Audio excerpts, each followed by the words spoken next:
What if you could fill your gas tank, grab a pack of cigarettes, buy a gallon of milk, and see a movie all for less than $3? The 1960s were an era when a single Canadian dollar bill held significant purchasing power, making everyday staples incredibly cheap. Items like a gallon of gas at roughly 35 cents, a pack of cigarettes for about 30 cents, and a gallon of milk for around $1.10 were the norm. This stark affordability of basics, coupled with the luxury of full service at the pump, illustrates a dramatic shift in the value of the Canadian dollar over the decades. The typical price for regular leaded gasoline in Canada during the 1960s was an average of a remarkably low 35 cents per imperial gallon, hovering between 30 cents in 1960 and 40 cents by 1969. This minimal cost was possible due to stable global oil supplies and relatively low taxes.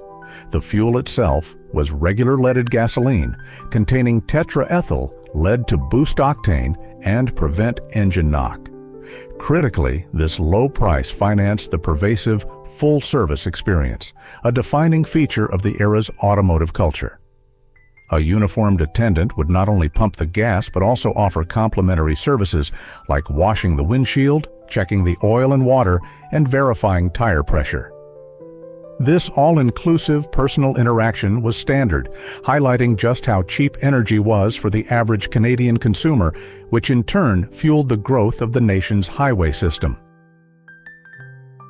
The price of a pack of popular mainstream cigarettes remained remarkably low throughout the 1960s, typically costing only 30 cents to 35 cents Canadian.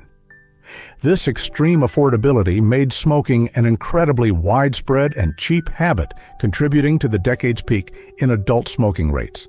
For much of the era, a quarter was the widely accepted price for major brands like Players or Export A at drugstores and vending machines. This minimal cost persisted even after the landmark 1964 Surgeon General's report linked smoking to severe health risks, illustrating how deeply the habit was ingrained in Canadian culture.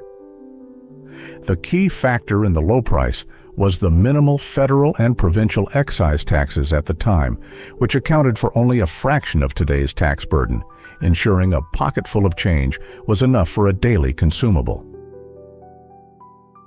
In the 1960s, a standard 1-pound white loaf of bread was remarkably affordable, consistently priced between 22 cents and 28 cents Canadian. This price stability ensured its status as an accessible household necessity for all families. Supermarkets frequently leveraged bread as a loss leader, running specials as low as 18 cents to entice shoppers. This enduring affordability was supported by the low cost of bulk commodities like flour and efficient mass production and minimal processing costs of that era. This minimal price point stands in sharp contrast to the cost of bread today, powerfully illustrating the high relative purchasing power of the dollar for basic food staples during a period of post-war economic growth. A dozen large Grade A eggs averaged a stable and highly affordable price of about 55 to 60 cents Canadian throughout the mid-1960s, quickly establishing them as an incredibly common and essential protein source for Canadian families.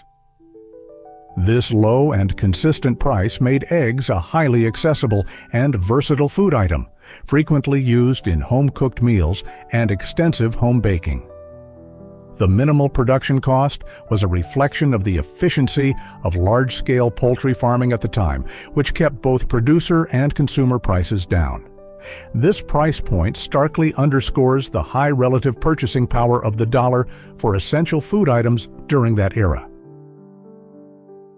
In the 1960s, a gallon of milk, or its equivalent in larger containers, was consistently priced near $1.05 to $1.15 Canadian, making it a ubiquitous and affordable staple. Many Canadian families still received their milk delivered directly to their doorstep by a milkman in reusable glass bottles, though disposable cardboard cartons were becoming popular in stores. The price point, maintained as a standard and often subsidized household purchase, was crucial for families with children. This consistent, low-cost contrasts sharply with today's price volatility, reflecting an era when essential food items were kept deliberately inexpensive. Ground beef was arguably the most accessible and affordable meat option in the grocery aisle during the 1960s, with a pound typically costing the consumer between 60 cents and 75 cents. General beef prices were remarkably low throughout this era, which positioned ground beef as an absolute dietary staple for home cooking, perfect for making quick, budget-friendly meals such as hamburgers, tacos, and meatloaf. It was so accessible that local butcher shops and major supermarkets frequently ran aggressive promotional deals advertising bulk quantities at almost unbelievable values, such as 3 pounds for $1.50, a price point that is virtually unimaginable in the modern economy. The sustained affordability of this meat highlights the ample supply and low cost of agricultural production during the 1960s, ensuring that protein was a non-straining or non-prohibitive budget item for the average Canadian household. A standard 5-pound bag of granulated sugar was a remarkably inexpensive and essential commodity for every home kitchen, typically costing the consumer only between 0.45 and 0.55 Canadian dollars for most of the decade. Sugar's consistently low price was absolutely critical because home baking, canning, and large batch cooking were far more prevalent and central to household chores than they are today. Its reliability as a cheap ingredient made it a negligible part of the overall weekly grocery bill. The price reflected a combination of stable global commodity markets and efficient domestic manufacturing costs. This sustained low cost contributed directly to the general perception that all basic food staples were cheap, readily available, and easily affordable for the average Canadian consumer. Instant coffee was exceptionally popular for its convenience in the 1960s, with a standard 6-ounce jar of major national brands like Maxwell House typically priced just under $1, ranging from 95 cents to $1. The speed and ease of preparation offered by instant coffee appealed greatly to the increasingly time-conscious and busy lifestyle of the post-war era. This accessible price point made the daily coffee ritual a consistent and affordable luxury for adults. Although coffee was a globally traded commodity, competitive supermarket pricing and stable international supply chains ensured that the cost of this staple morning beverage remained well within the budget constraints of most Canadian families, further highlighting the era's overall affordability of everyday consumables. The simple hamburger at early fast food chains like McDonald's was famously sold for a mere 25 cents Canadian throughout the 1960s. This low fixed price was the cornerstone of a revolutionary business model, establishing the hamburger as an incredibly quick, cheap, and accessible meal option outside the home. The price was possible due to the extreme cost efficiency of the fast food kitchen design and a strategic focus on high volume over margin. Costing only a few cents more than a standard candy bar, this incredibly low consumer price was an instant hit, marking the definitive beginning of the North Canadian fast food revolution that changed eating habits for generations. An adult movie ticket for an evening showing at a standard neighborhood cinema was typically priced at a flat $1.25 during the 1960s. This low price made going to the movies a highly inexpensive, common, and readily available form of entertainment for casual dates, family outings, and social gatherings. Drive-in movie theaters were also extremely popular, and they often charged an even more economical flat rate of about $1 per car, making the entertainment an exceptional value for a family or group. The consistent $+ ticket price reflects a time before the emergence of major studio blockbusters. Premium seating and advanced cinema technology significantly drove up operational and admission costs. This pricing preserved the movie-going experience as an affordable mass-market luxury for the general public. The cost of a first-class postage stamp for a standard 1-ounce letter was a mere 5 cents Canadian for the majority of the 1960s. This price point was initially established in January 1963, marking an increase from the previous 4-cent rate, and it held remarkably steady for nearly 5 years until January 1968, when it was finally increased to 6 cents. The reliable 5-cent stamp quickly became a quiet symbol of the era's low cost for essential government services and long-distance communication. With only a single nickel, anyone could easily send a personal or business letter across the entire country. This consistent and low price significantly encouraged frequent letter writing, a primary and accessible method of communication for the average person before the widespread, common adoption of modern telecommunications like long-distance calling and email became affordable. The standard 1-ounce chocolate bar and many other standard-sized candies famously maintained their iconic price of just 5 cents Canadian, a nickel, throughout the entire 1960s decade. This price point was a universal and unwavering constant, establishing the candy bar as the quintessential cheap, accessible, and daily treat for children and adults alike. The 5-cent price extended across many standard candies, ensuring a simple and highly consistent cost structure for small indulgences available at every corner store and vending machine. The enduring nickel price reflects a period of minimal inflation for certain consumer staples and the simple, reliable joy of an affordable, widely available. A half-gallon container of ice cream was a common and affordable family indulgence, usually priced well under $1 at 85 cents to $1 and 9 cents Canadian for store brands or during frequently advertised supermarket sales. This half-gallon size was the universally accepted standard for family consumption, making it possible for households to enjoy a generous quantity of ice cream affordably for a weekend treat or simple dessert. The ability to purchase a half-gallon of a high-demand treat for less than $1 vividly showcases the high value consumers received for food and dairy products during this era, positioning ice cream firmly as a budget-friendly dessert rather than an occasional splurge. A giant tube of toothpaste, featuring popular national brands such as Crest or Colgate, was a standard and recurring household purchase, typically costing around the half-dollar mark, specifically 55 cents to 60 cents Canadian. Drugstores and supermarkets consistently advertise specials on these essential personal care items near 60 cents, making them a very affordable and easily budgeted staple. The stability of the price for this foundational product highlights the low cost of basic toiletries and general household goods during the decade. For the equivalent cost of a few hamburgers, a consumer could easily secure a large supply of toothpaste, ensuring a foundational aspect of personal hygiene was accessible.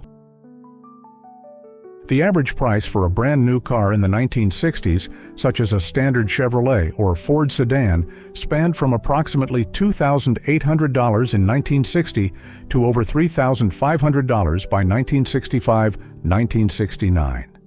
While this price was significantly higher than food staples, these vehicles were remarkably affordable relative to the average household income at the time.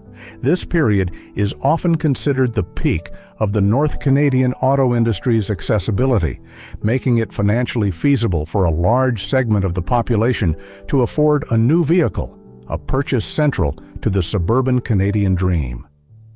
The decade saw a clear and noticeable price increase due to new features and inflation, but the new car remained a relatively accessible and high-value major purchase for the working and. The introduction of the iconic 1965 Ford Mustang was a cultural and market sensation, largely due to its brilliantly executed and remarkably accessible base sticker price of 2,595 Canadian dollars. Even opting for an upgrade to the popular V8 engine only raised the cost to approximately $2,980. This calculated pricing strategy was intentionally designed to target young buyers and make the sporty, desirable pony car affordable for the masses, extending its appeal far beyond the wealthy elite. The Mustang's low price point revolutionized the auto industry, proving that an exciting, non-essential vehicle could be aggressively priced for widespread consumer appeal, making a status symbol attainable for the average Canadian. A large box of a popular laundry detergent brand like Tide could be reliably found for a very low price, generally ranging from 40 cents to 70 cents Canadian, depending on the size and whether the supermarket was running an advertised special. This product's low cost indicates that the prices of household cleaning supplies, much like basic food staples, were kept highly consumer-friendly and within easy budgetary reach. The affordability of these essential cleaning items allowed families to efficiently manage their necessary cleaning needs without placing any significant strain on the household budget, underscoring the general low cost of non-durable goods. A standard can of aerosol shaving cream was a common personal care item in the 1960s, priced affordably at about 65 cents Canadian. This mid-range price for a common grooming product was readily accessible to most men. The widespread adoption of convenient aerosol products reflected the decade's growing emphasis on speed, ease, and modern household goods. The cost of this item was typical for basic toiletries, positioned slightly higher than the cheapest daily staples, but still positioned comfortably well below the dollar mark. The Swanson TV Dinner was a hugely popular product, serving as a symbol of convenience and modern living, priced affordably at about 70 cents Canadian. For approximately two-thirds of a dollar, a consumer could purchase a complete, ready-to-heat frozen meal with multiple components. This price point made the TV dinner an incredibly cheap, quick, and novel solution for busy weeknight evenings, rapidly solidifying its place in Canadian pop culture. Its key to success was its affordability, which successfully democratized access to ready-made meals and perfectly captured the era's accelerating shift toward packaged convenience foods. The color television set was the quintessential luxury item of the 1960s, representing a substantial and significant financial investment for virtually any family. Early models, such as an RCA Victor console, typically started around 550 Canadian dollars, but larger high-end console units often cost $700 to well over $1,100. This was a massive purchase, potentially equivalent to several months' wages for many households, which clearly highlights the high financial barrier to entry for acquiring new consumer technology during this era. The prohibitive price meant that owning a color TV was a significant status symbol, sharply contrasting the minimal cost of daily necessities like milk and bread, perfectly illustrating the economic dichotomy of the 1960s. This comparison reveals the 1960s economic dichotomy in Canada. While staples like gasoline, $0.35 per gallon, and bread, $0.22 per loaf, were incredibly cheap, giving the dollar huge purchasing power for essentials. Luxury technology like the color TV, $550 plus, remained a major investment, showing that not all goods were universally accessible. Subscribe for more historical price comparisons.